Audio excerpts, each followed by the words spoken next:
The Passion of our Lord Jesus Christ, according to Matthew. Glory to you, O Lord. Glory to you, O Lord. Now Jesus stood before the governor, and the governor asked him, "Are you the king of the Jews?" Jesus said, "You say so." But when he was accused by the chief priests and elders, he did not answer. Then Pilate said to him, "Do you not hear how many accusations they make against you?" But he gave him no answer, not even a single charge, so that the governor was greatly amazed. Now at the festival, the governor was accustomed to release a prisoner from the crowd, anyone whom they wanted. At that time, they had a notorious prisoner called Jesus Barabbas. So after they had gathered, Pilate said to them, "Whom do you want me to release for you, Jesus Barabbas, or Jesus, who is called the Messiah?"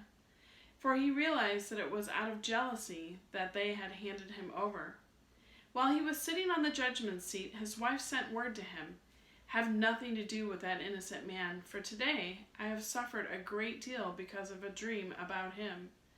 Now the chief priests and the elders persuaded the crowds to ask for Barabbas and to have Jesus killed.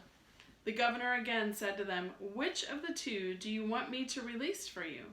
And they said, "Barabbas."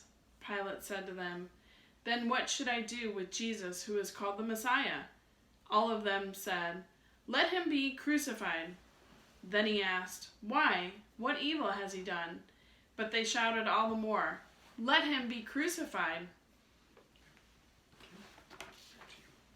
So when the Pilate saw that he could do nothing but rather than a riot was being, he took some water and washed his hands before the crowd, saying, "I am innocent of this man's blood. See it to yourselves." Then the people as a whole answered, "His blood be on us, his blood be on our children." So he released Barabbas for them, and after flogging Jesus, he handed him over to be crucified.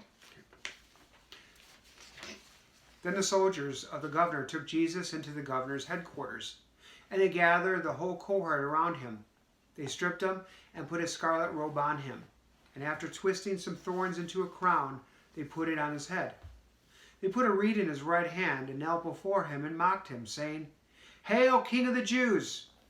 They spat on him and took the reed and struck him on the head. After mocking him, they stripped him of the robe and put his own clothes on him. Then they led him away to crucify him. They went out. They came upon a man from Cyrene named Simon. They compelled this man to carry the cross. And when they came to a place called Golgotha, which means place of a skull, they offered him wine to drink mixed with gall. But when he tasted it, he would not drink it. And when they had crucified him, he divided his clothes among themselves by casting lots. Then they sat down there and kept watch over him. Over his head they put charge against him, which read, "This is Jesus, the King of the Jews." Then the two bandits were crucified with him, one on his right and one on his left. Those who passed by derided him, shaking their heads and saying, "You who would destroy the temple and build it in 3 days, save yourself. If you are the Son of God, come down from the cross." In the same way, the chief priests also, along with the scribes and elders, were mocking him, saying, "He saved others, he cannot save himself. He is the King of Israel. Let him come down from the cross now, and we will believe in him. He trusts in God. Let God deliver him now, if he wants to. For he said, 'I am God's son.'" The bandits who were crucified with him also taunted him in the same way.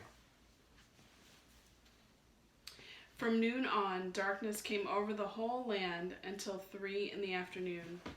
And about 3 o'clock, Jesus cried with a loud voice, "Eli, Eli, lama sabachthani?" That is, my God, Why have you forsaken me?"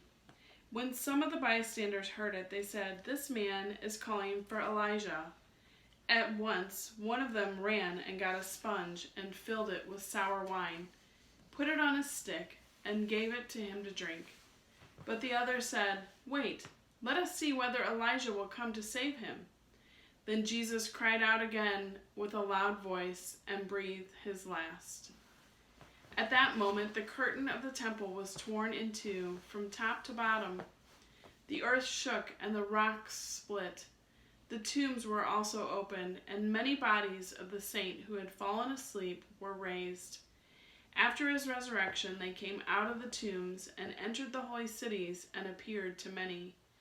Now when the centurion and those with him who were keeping watch over Jesus saw the earthquake and what had taken place, they were terrified and said, "Truly, this man was the Son of God."